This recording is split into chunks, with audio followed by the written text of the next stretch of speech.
आणि फिजिक्स आणि मॅथ्स विषय इयत्ता 11वी 12वी शिकवण्याचा मला 25 वर्षाचा अनुभव आहे. तर आज मी आपल्याला इयत्ता 12वीचा 4था चॅप्टर फिजिक्सचा थर्मोडायनामिक्स, तर या चॅप्टरमधल्या थर्मोडायनामिक्स प्रोसेस त्या काय असतात. आता या ठिकाणी 1 2 3 4 5 अशा 5 थर्मोडायनामिक प्रोसेस आहेत. तर ह्या 5 थर्मोडायनामिक प्रोसेस बद्दल आज आपण या ठिकाणी या व्हिडिओच्या माध्यमातून शिकून घेऊया. आता ह्या थर्मोडायनामिक प्रोसेस ज्या असतात तर याच्यावरती क्वेश्चन हा सीईटीला, जेईला आणि नीटला याच्यामध्ये हा क्वेश्चन येतो. तर आता ह्या 5 प्रोसेस आहेत. आता ह्या 5 प्रोसेस मधल्या डेफिनेशन, नंतर पीव्ही डायग्राम, त्यानंतर वर्क डन आणि चेंज इन इंटरनल एनर्जी याबद्दल प्रश्न सीईटीला किंवा जेईला किंवा नीटला किंवा आपल्या बोर्ड एक्झामला सर्व प्रकारच्या परीक्षेला याच्यावरती क्वेश्चन हा हमखास येत असतात.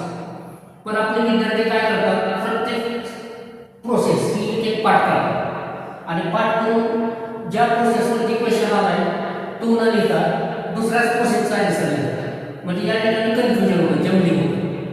तर ह्या 5 प्रोसेसमध्ये या ठिकाणी मी तुम्हाला ह्या 5 प्रोसेसमध्ये एक थोडंसं स्मार्ट पद्धतीने कशा पद्धतीने ह्या लक्षात ठेवायच्या तर याबद्दल आज मी सांगणार आहे आणि यातल्या बऱ्याच कन्सेप्ट या ठिकाणी क्लिअर करणार आहे. आता या ठिकाणी थर्मोडायनामिक प्रोसेस, पहिली गोष्ट थर्मोडायनामिक प्रोसेस म्हणजे काय, the procedure by which the procedure by which म्हणजे ही एक प्रकारची प्रोसिजर असते. थर्मोडायनामिक प्रोसेस म्हणजे ही एक प्रकारची प्रोसिजर असते. तर initial state of system change to its final state. Initial state of system is change to its final state. Change to its final state. State म्हणजे स्थिती, म्हणजे सिस्टीमची इनिशियल स्टेट वरून ती फायनल स्टेटला चेंज केली जाते. तर ह्या प्रोसिजरला काय म्हणायचं, थर्मोडायनामिक प्रोसेस म्हणायचं. That is called as thermodynamic process. The thermodynamic process is a procedure by which the initial state of system change to its final state.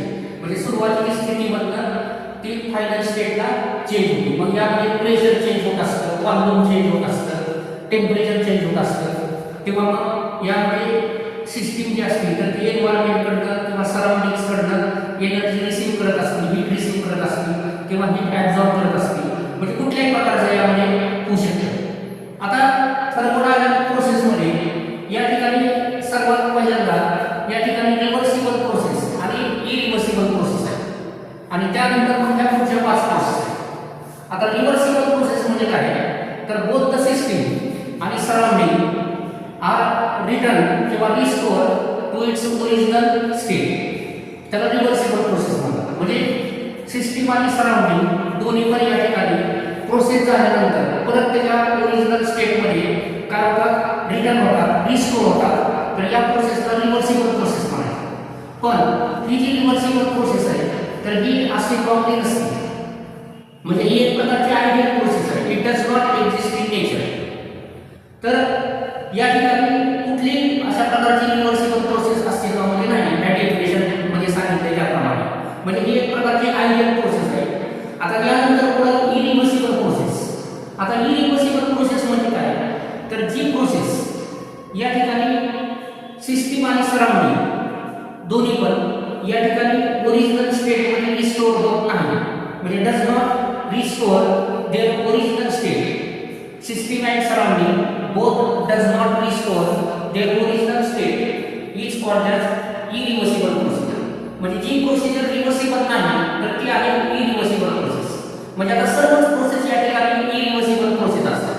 म्हणजे उदाहरणार्थ चेंजिंग या ठिकाणी कुठलीही केमिकल रिॲक्शन घ्या, त्याचबरोबर ऑस्मॉसिस घ्या, त्याचबरोबर या ठिकाणी कॉम्प्रेशन ऑफ गॅस घ्या किंवा रिडक्शन ऑफ गॅस घ्या, या ठिकाणी एक्सपान्शन ऑफ गॅस घ्या. तर कुठल्याही प्रकारची सर्व बाकीच्या प्रोसेस ह्या इरिव्हर्सिबल प्रोसेस आहेत. आता या ठिकाणी रिव्हर्सिबल प्रोसेस आणि इरिव्हर्सिबल प्रोसेस झाल्यानंतर आपल्याला या ठिकाणी ह्या 5 प्रोसेस या ठिकाणी शिकायच्या. Isothermal process, isobaric process, isotonic process, adiabatic process आणि सायक्लिक प्रोसेस.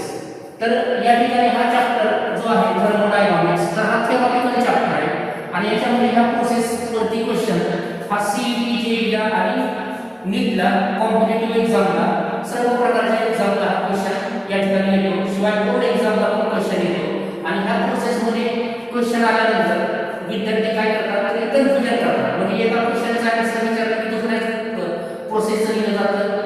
तर त्यामुळे काय होतं, तर ह्या मी तुम्हाला या ठिकाणी असं स्मार्ट पद्धतीने तुम्हाला एक प्रकारे या ठिकाणी त्यांच्यातला फरक किंवा त्यांच्या डेफिनेशन मधला फरक किंवा त्यांच्या पीव्ही डायग्राम मधला फरक, त्यानंतर वर्क डनचा जो फॉर्म्युला आहे त्यामधला फरक किंवा चेंज इन इंटरनल एनर्जी त्यामधला फरक, तर हे या पद्धतीने समजून सांगणार आहे. आता 11वीच्या विद्यार्थ्यांना आणि 12वीच्या विद्यार्थ्यांना दोघांना या चॅप्टर उपयोगी आहे आणि सगळ्यांच्या लक्षात येईल अशा पद्धतीने मी तुम्हाला इथे समजून सांगणार. आता पहिली गोष्ट याच्यामध्ये डेफिनेशन आहे.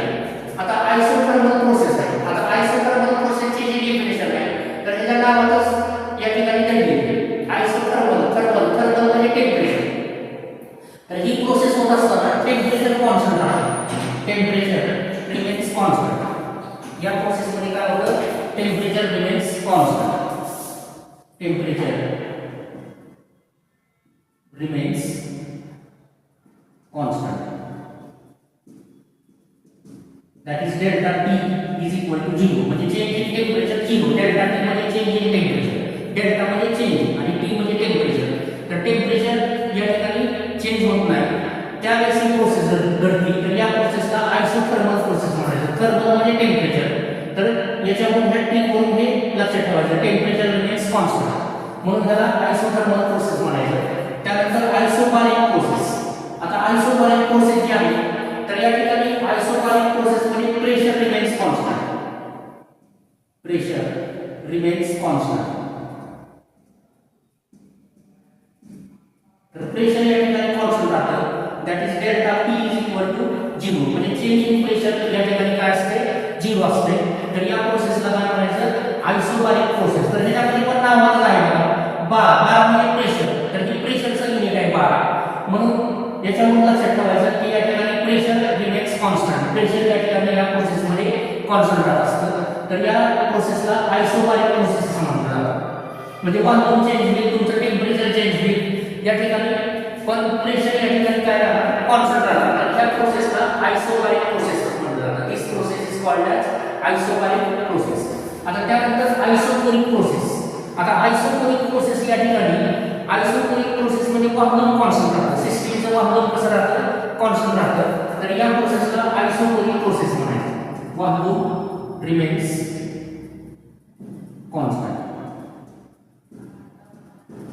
या is called as isotonic process. म्हणजे सिस्टीम ही या ठिकाणी इनिशियल स्टेट मधून फायनल स्टेट मध्ये जात असताना या ठिकाणी वाहून या ठिकाणी कॉन्स्टंट राहतं. तर या प्रोसेसला आयसोटोनिक प्रोसेस म्हणतात. टोनिक म्हणजे वाहून remains constant. That is isotonic process. त्यानंतर पुढची प्रोसेस आहे ॲडियाबॅटिक प्रोसेस. आता ॲडियाबॅटिक प्रोसेस मध्ये या ठिकाणी no transfer of heat from system to surrounding और सराउंडिंग टू सिस्टीम. म्हणजे सिस्टीम कडून सराउंडिंग कडे किंवा सराउंडिंग कडून सिस्टीम कडे हीट ट्रान्सफर न होता ही प्रोसेस या ठिकाणी घडली जाते. म्हणजे there is no transfer of heat from system to surrounding. System to surrounding और सराउंडिंग्स टू सिस्टीम. म्हणजे कुठल्याही प्रकारची हीट या ठिकाणी ट्रान्सफर होत नाही. म्हणजे या ठिकाणी Q is equal to 0. Heat transfer म्हणजे Q इज इक्वल टू 0 या ठिकाणी असतं. या ठिकाणी व्हॉल्यूम रिमेन्स कॉन्स्टंट म्हणजे delta V is equal to 0. तर बघा फरक लक्षात घ्यायला, इथे डेल्टा T बरोबर 0 आहे. टेम्परेचर रिमेन्स कॉन्स्टंट त्याला आयसोथर्मल प्रोसेस म्हणायचं. या ठिकाणी आयसोबारिक प्रोसेस यामध्ये प्रेशर रिमेन्स कॉन्स्टंट म्हणजे delta P is equal to 0. या ठिकाणी व्हॉल्यूम रिमेन्स कॉन्स्टंट म्हणजे डेल्टा V बरोबर 0 आयसोबारिक प्रोसेससाठी. त्यानंतर या ठिकाणी no transfer of heat from system to surrounding और सराउंडिंग टू सिस्टीम म्हणजे या ठिकाणी Q या ठिकाणी 0 असतं. Q म्हणजे हीट. आता सायक्लिक प्रोसेस. सायक्लिक प्रोसेस म्हणजे काय, तर ही जी प्रोसेस आहे आता त्याच्या नावाचा अर्थ लिहिलेलं आहे सायकलिक. सायकलिक म्हणजे काय, तर जिथून सुरू झाली तर तिथंच परत रिटर्न येते, त्या प्रोसेसला काय म्हणायचं, सायकलिक प्रोसेस म्हणायची. म्हणजे it returns to its original state. म्हणजे या ठिकाणी जी प्रोसेस आहे तर त्याच्या ओरिजिनल स्टेटला रिटर्न येते. म्हणजे बघा ही प्रोसेस जी आहे return to its original state. Original state म्हणजे मूळ स्थितीला परत ही प्रोसेस सिस्टीम आणि सराउंडिंग जे आहे तर दोन्ही पण मूळ ठिकाणी म्हणजे ओरिजिनल स्टेटला या ठिकाणी काय होतात, माघारी येतात. तर ह्या प्रोसेसला सायकलिक प्रोसेस म्हणायची. तर अशा पद्धतीने आपण या ठिकाणी त्याची डेफिनेशन या ठिकाणी पाहिली आहे. आता डेफिनेशन पाहिल्यानंतर पुढचा जो मुद्दा या ठिकाणी टीव्ही डायग्राम. तर बघा सीईटी मध्ये किंवा एमसीक्यू मध्ये किंवा बोर्ड एक्झाम मध्ये तर टीव्ही डायग्राम मध्ये पण क्वेश्चन येतात. आता या ठिकाणी बघा टेम्परेचर कॉन्स्टंट राहतं पण व्हॉल्यूम चेंज होतं, प्रेशर चेंज होतं आणि त्याचबरोबर या ठिकाणी टेम्परेचर फक्त काय राहतं, कॉन्स्टंट राहतं. म्हणजे टेम्परेचर कॉन्स्टंट असताना व्हॉल्यूम पण चेंज होतं आणि प्रेशर पण चेंज होतं. तर या ठिकाणी समजा P I with the initial pressure त्यानंतर P VI with the initial volume त्यानंतर PM म्हणजे फायनल प्रेशर आणि PI with the initial pressure. तर बघा या ठिकाणी जे आपण पीव्ही डायग्राम म्हणतो तर या ठिकाणी टेम्परेचर कॉन्स्टंट राहतं, लक्षात ठेवा. तर त्यामुळे पीव्ही डायग्राम मध्ये अशा पद्धतीने हे डायग्राम काढली जाते.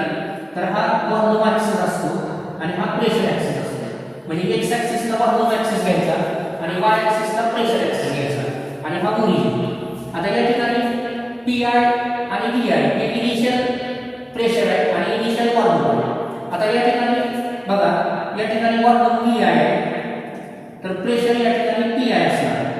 प्रेशर पी आय म्हणजे हा पहिला पॉईंट इथं ए आला, A P I V I अशा पद्धतीने. म्हणजे बघा आता इथं प्रेशर जास्त आहे आणि व्हॉल्यूम कमी आहे.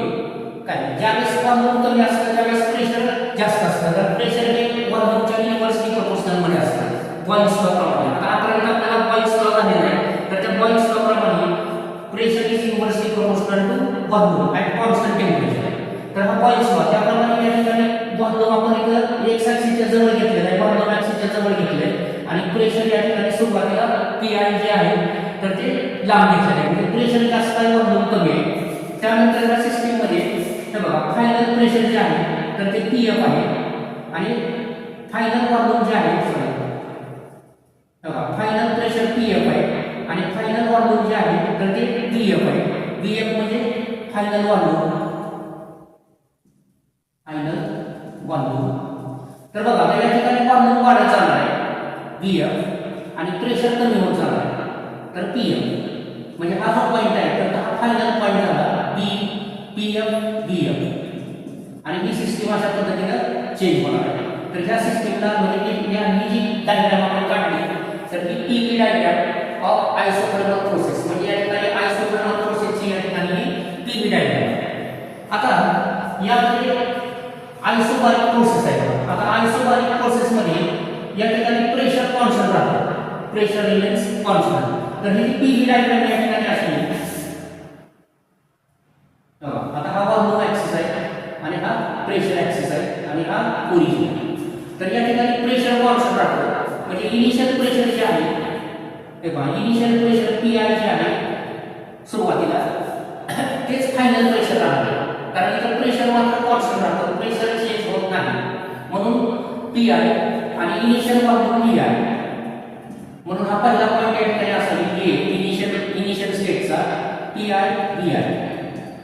आता या ठिकाणी प्रेशर मात्र कॉन्स्टंट राहतं फायनल स्टेटला सुद्धा. तर या ठिकाणी व्हॉल्यूम व्हीएफ होईल आणि प्रेशर काय होईल पी आय राहील. तर हा पी पॉईंट आहे पी आय व्हीएफ. म्हणजे या ठिकाणी मी अशा पद्धतीनं ए टू बी अशा पद्धतीने ही कर्व तयार होईल. तर ह्याला म्हणायचं आयसोबारिक प्रोसेसची PV diagram. PV diagram of isobaric process. तर ह्याच्यामध्ये क्वेश्चन येतो बघा. आता ही जी पीव्ही डायग्राम आहे आयसोबारिक प्रोसेसची तर ही तुम्हाला व्हॉल्यूम ऍक्सिसला पॅरलल म्हणजे या ठिकाणी या थर्मोडायनामिक सिस्टीम प्रोसेसमध्ये आयसोबारिक प्रोसेसची जी पीव्ही डायग्राम आहे तर ही पीव्ही डायग्राम ही वाल्व ऍक्सिसला कशी बघा पॅरलल आहे. तर ह्याच्यावरती पण सीईटी मध्ये प्रश्न तुम्हाला येऊ शकतो, क्वेश्चन येऊ शकतो. तर which of the following process for its PV diagram is parallel to valve axis. तर ए ऑप्शन देणार isothermal process, B option isobaric process, C option isobaric process आणि डी ऑप्शन ॲडियाबॅटिक प्रोसेस. तर याचा correct answer कुठला आहे?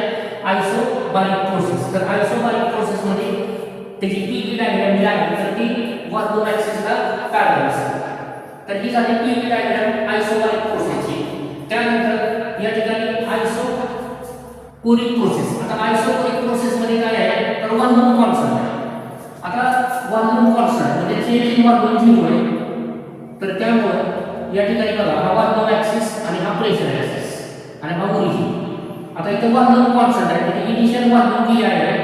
आता या ठिकाणी हे समजा इनिशियल प्रेशर पी आहे आणि हे फायनल प्रेशर पी आहे. आता या ठिकाणी हा जो पॉइंट आहे ए सुरुवातीचा तर वाल्व पी आहे आणि प्रेशर पण पी आहे असेल म्हणजे हा एक पॉइंट आहे. वाल्व पी आहे प्रेशर पी आहे. आता या ठिकाणी वाल्व कॉन्स्टंट राहतो म्हणजे फायनल पॉइंटला या ठिकाणी बी जो फायनल पॉइंट आहे तर वाल्व बी आहे राहणार, प्रेशर मात्र पी एफ राहणार आणि ही जी कर्व आहे तर ही अशी येणार अशा पद्धतीने ए टू बी. म्हणजे ही झाली पीव्ही डायग्राम कुठल्या प्रोसेसची तर आयसोकोरिक प्रोसेसची पीव्ही डायग्राम आहे. This is PV diagram of isochoric process. म्हणजे आता याच्याकडून तुमच्या लक्षात आलं असेल की पीव्ही डायग्राम जी आहे आयसोकोरिक प्रोसेसची तर ही प्रेशर ऍक्सिसला पॅरलल आहे. लक्षात घ्या. तर पीव्ही डायग्राम या ठिकाणी प्रेशर ऍक्सिसला पॅरलल कुठल्या प्रोसेसमध्ये आयसोकोरिक प्रोसेसमध्ये आणि आयसोबारिक प्रोसेसमध्ये पीव्ही डायग्राम जी आहे तर ती वाल्व ऍक्सिसला पॅरलल आहे. तर या दोन्हीवरती क्वेश्चन मात्र परीक्षेला येतात एमसीक्यूला. तर हे नीट लक्षात ठेवा, याच्यामध्ये कन्फ्युजन करू नका. आता त्यानंतर ॲडियाबॅटिक प्रोसेस. आता ॲडियाबॅटिक प्रोसेस मध्ये काय होतं तर transfer of heat, no transfer of heat from system to surrounding किंवा सराउंडिंग टू सिस्टीम. त्यामुळे या ठिकाणी प्रेशर चेंज होतं, वाल्व चेंज होतं, सर्व चेंज होतं. प्रेशर चेंज होईल, वाल्व चेंज होईल.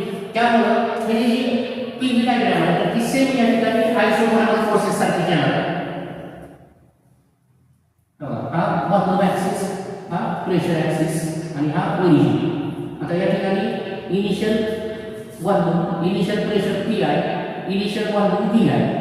बघा प्रेशर जास्त आहे, वाल्व कमी आहे. त्यामुळं कारण प्रेशर हे वाल्वच्या इन्व्हर्सली प्रोपोर्शनल आहे आणि हा पी आय बी आहे हा इनिशियल पॉइंट झाला ए. आता तसंच इथं बी एफ हा फायनल वाल्व आणि पी एफ बघा हा पी एफ हा फायनल प्रेशर आणि हा फायनल पॉइंट झाला बी पी एफ बी एफ. आणि या ठिकाणी अशा पद्धतीने हे प्रोसेस ह्याची पीव्ही डायग्राम झाली ॲडियाबॅटिक प्रोसेस ही सेम आयसोथर्मल प्रोसेस सारखीच कॅटेगरी चालेल, त्यात काय फरक नाही. आता सायकलिक प्रोसेस. आता सायकलिक प्रोसेस मध्ये मात्र काय होतं की या ठिकाणी वाल्व आणि प्रेशर चेंज होतं. हा प्रेशर ऍक्सिस, हा वाल्व ऍक्सिस आणि हा ओरिजिन. आता वाल्व आणि प्रेशर या ठिकाणी चेंज होतं. तर बघा पी आय बी आय पासून ते पी एफ बी एफ पर्यंत हा ए पॉइंट इनिशियल पॉइंट झाला ए. इथं पी आय आणि या ठिकाणी हे पी आय. त्यानंतर इथं P F final pressure P F आणि फायनल वाल्व बी एफ. आता हा बी पॉइंट झाला. पण ही सिस्टीम आता ह्या पातळी या इकडच्या पातळी ए कडून बी कडे गेली आणि त्यानंतर परत बी कडून ए कडे परत रिटर्न आला. कारण ही जी सिस्टीम आहे तर ही return to its original state, परत त्याच्या ओरिजिनल स्टेटला रिटर्न येते. तर ह्या प्रोसेसला काय म्हटलं जातं सायकलिक प्रोसेस. म्हणजे अशा पद्धतीने ही त्याला ओरिजिनल स्टेटला रिटर्न येते, फक्त पाथ वेगळा असतो. म्हणजे ए कडून बी कडे जाताना पाथ वेगळा आणि बी कडून ए कडे जाताना पाथ वेगळा असतो. अशा प्रोसेसला काय म्हटलं जातं सायकलिक प्रोसेस. आता सायकलिक प्रोसेसचं जे एक्झाम्पल आहे तर ती हीट इंजिन हे सायकलिक प्रोसेस आहे. Heat engine is a cyclic process. तर हे लक्षात ठेवा, एक्झाम्पल याचं लक्षात ठेवा. म्हणजे which process is used in heat engine. तर यावरती पण तुम्हाला क्वेश्चन येऊ शकतो सीईटीला किंवा नीटला. तर हीट इंजिन हे सायकलिक प्रोसेसचं एक्झाम्पल आहे. तर अशा पद्धतीने ही सायकलिक प्रोसेस झाली. त्या त्यांच्या सर्व प्रोसेसच्या पीव्ही डायग्राम झाल्या. तर त्या पीव्ही डायग्राममध्ये फरक लक्षात घ्या. आयसोबारिक प्रोसेसची पीव्ही डायग्राम ही व्हॉल्यूम ऍक्सिसला पॅरलल आहे, मात्र आयसोटोनिक प्रोसेसची पीव्ही डायग्राम ही प्रेशर ऍक्सिसला पॅरलल आहे.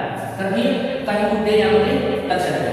त्यानंतर वर्क डन, पुढचा जो पॉईंट आहे तो वर्क डनचा आहे. तर आता आयसोथर्मल प्रोसेसमध्ये वर्क डन काढण्यासाठी या ठिकाणी डेरिव्हेशन आहे आपल्या सिलेबसमध्ये. आता ते डेरिव्हेशन काय तर मी घेत नाही, तर ते डेरिव्हेशन परीक्षेला महत्त्वाचं आहे, बोर्ड परीक्षेला येऊ शकते ते डेरिव्हेशन. तर वर्क डनचा फॉर्म्युला या ठिकाणी W is equal to nRT into ln of ln म्हणजे natural logarithm of PI divided by PM, म्हणजे initial pressure divided by final pressure, PI divided by PM.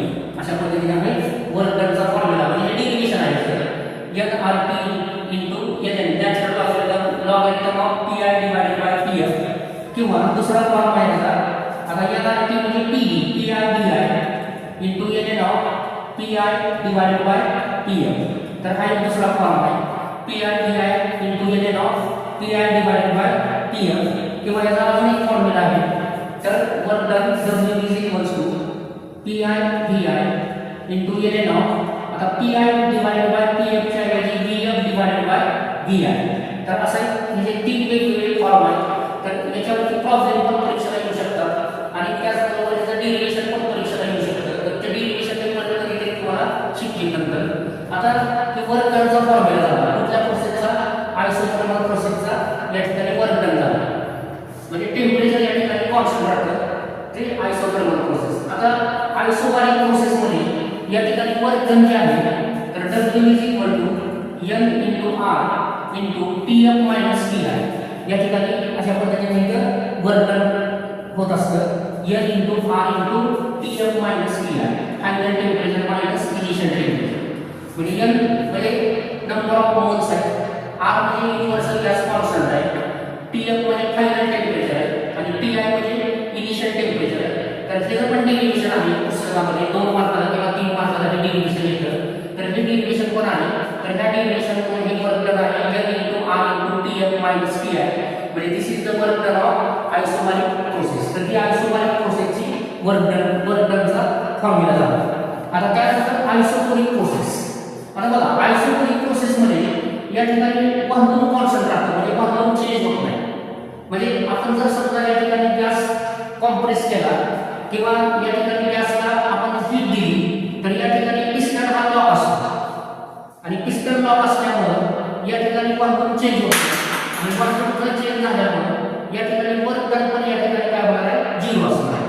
म्हणजे work done W is equal to 0, work done is equal to 0. या प्रोसेसमध्ये work done हे 0 असणार आहे. कुठल्या प्रोसेसमध्ये, आयसोटोनिक प्रोसेसमध्ये. कारण या ठिकाणी व्हॉल्यूम कसा आहे, कॉन्स्टंट आहे आणि व्हॉल्यूम कॉन्स्टंट असल्यामुळे या ठिकाणी वर्क डन होणार नाही. जी काही हीट सप्लाय होणार आहे तर ती सर्व heat change in internal energy करता खर्च होणार आहे. त्यामुळे या ठिकाणी वर्क डन या ठिकाणी 0 असणार आहे आयसोटोनिक प्रोसेसमध्ये. आता त्यानंतर आयसो ॲडियाबॅटिक प्रोसेसमध्ये वर्क डनचा जो फॉर्म्युला आहे W is equal to PI DI minus PF VF, PI DI minus PF VF divided by gamma minus 1. बघा काही फॉर्म्युला आहे, त्याचा पण मोठा डेरिव्हेशन आहे. 4 मार्काला डेरिव्हेशन येतं परीक्षेला work done of adiabatic process. आता इथं PI DI minus PF VF divided by gamma minus 1. आता या ठिकाणी गॅमा जे आहे गॅमाला काय म्हणतात तर ॲडियाबॅटिक रेशो म्हणतात. म्हणजे गॅमा इज इक्वल टू, हे बघा इथे लिहितो मी, gamma is equal to CP divided by CE. म्हणजे CP म्हणजे काय, specific heat at constant pressure आणि CE म्हणजे काय, specific heat at constant volume. तर या रेशोला काय म्हणायचं, गॅमा, त्याला ॲडियाबॅटिक रेशो म्हणतात. तर या ठिकाणी gamma is equal to CP divided by CE. आणि ह्या प्रोसेसचं इक्वेशन ऑफ स्टेट एक लक्षात ठेवा, इक्वेशन ऑफ स्टेट. तर P into V raise to gamma is equal to constant. P into V raised to gamma is equal to constant. So this is equation of state of adiabatic process. तर हे पण equation, बाकीच्यांचे equation of state मात्र P is equal to nRT आहे सर्व प्रोसेसचे. मात्र ह्याचं मात्र equation of state थोडं वेगळं आहे. P into V raised to gamma is equal to constant. आता इथे गॅमा म्हणजे काय असतो, CP divided by CE म्हणजे specific heat at constant pressure to the specific heat and constant volume याचा हा रेशो असतो. आणि या ठिकाणी वर्क डनचा formula PI/BI minus TF/VF divided by gamma minus 1 हा एक फॉर्म्युला आहे. आणि तो दुसरा एक फॉर्म्युला आहे म्हणजे जे डेरिव्हेशन आहे बघा, ते डेरिव्हेशन आपण परत नंतर कधीतरी घेऊ. NR into TI minus TF divided by gamma minus 1. तर हा एक दुसरा फॉर्म्युला आहे वर्क डनचा, work done of adiabatic process. तर ॲडियाबॅटिक प्रोसेसचं हे वर्क डन, हे दोन फॉर्म्युले, दोन वेगवेगळे फॉर्म आहेत वर्क डनचे. आता या ठिकाणी वर्क डन, आता ही तिसरी प्रोसेस आहे सायकलिक प्रोसेस, सॉरी पाचवी प्रोसेस या ठिकाणी सायकलिक प्रोसेस. तर सायकलिक प्रोसेस मध्ये work done is equal to काय येणार, क्यू येणार. म्हणजे या ठिकाणी हीट सप्लाय जी आपण हीट सप्लाय करणार आहे ती सर्व हीट या ठिकाणी काय होती, वर्क डन मध्ये खर्च होते. म्हणजे ही हीट सप्लाय, कारण सिस्टीम जी आहे तर ती परत त्याच्या ओरिजिनल कंडिशनला रिटर्न येते. म्हणून या ठिकाणी सिस्टीमची चेंजिंग इंटरनल एनर्जी यूज होत नाही, वाढत नाही. चेंजिंग इंटरनल एनर्जी झिरो असते. त्यामुळे सर्वच्या सर्व हीट सप्लाय जी आपण करणार आहे तर ती पूर्णपणे वर्क डनसाठी खर्च होते. म्हणजे W is equal to Q. Q म्हणजे काय, हीट सप्लाय, हीट सप्लाय. म्हणजे जी हीट सप्लाय आपण केलेली आहे तर ती सर्व हीट या ठिकाणी वर्क डनसाठी खर्च होते. आता बघा heat supply W is equal to heat supply. तर अशा पद्धतीने हे वर्क डनचा या ठिकाणी फॉर्म्युला झाला. आयसोथर्मल प्रोसेस करता हा फॉर्म्युला, आयसोबारिक प्रोसेस करता N into R into TL minus TI. त्यानंतर आयसोटोनिक प्रोसेस यामध्ये व्हॉल्यूम चेंज होत नाही, त्यामुळे वर्क डन या ठिकाणी झिरो असते. कारण वर्क डन या ठिकाणी झिरो येणार, व्हॉल्यूम या ठिकाणी चेंजिंग व्हॉल्यूम झिरो असल्यामुळे वर्क डन पण झिरो असेल. त्यानंतर ॲडियाबॅटिक प्रोसेस मध्ये वर्क डनचा formula PI/BI minus TF/VF divided by gamma minus 1 किंवा NR into bracket TI minus TF म्हणजे initial temperature minus final temperature divided by gamma minus 1. तर gamma म्हणजे काय, CP डिवाइडेड बाय CB. तर it is called as adiabatic ratio. किंवा या ठिकाणी equation of state हे जर लक्षात ठेवा, P into V raise to gamma is constant. तर this is equation of state of adiabatic process. आणि त्यानंतर सायकलिक प्रोसेस मध्ये W is equal to Q असतं. म्हणजे जी काही तुम्ही हीट सप्लाय करणार आहे ती पूर्णपणे वर्क डन साठी खर्च होते, कारण यामध्ये चेंजिंग इंटरनल एनर्जी झिरो असते सायकलिक प्रोसेस साठी. आता त्यानंतर शेवटचा मुद्दा आहे changing internal energy, that is delta E. आता चेंजिंग इंटरनल एनर्जी जी आहे तर या ठिकाणी जी आयसोथर्मल प्रोसेस आहे, आता बघा आयसोथर्मल प्रोसेस मध्ये डेल्टा T बरोबर 0 आहे. म्हणजे चेंज इन टेम्परेचर 0 आहे. आता टेम्परेचर चेंज होत नाही, आता टेम्परेचर चेंज होत नाही त्यामुळे जे सिस्टीमचे जे मॉलिक्युल्स असतात त्याच्यामध्ये मोशन पण चेंज होत नाही. आणि मोशन चेंज न झाल्यामुळे त्या मॉलिक्युलची इंटरनल एनर्जी वाढणार पण नाही आणि कमी पण होणार नाही. म्हणजे चेंज इन इंटरनल एनर्जी या ठिकाणी झिरो असते. There is no change in internal energy, delta U is equal to 0.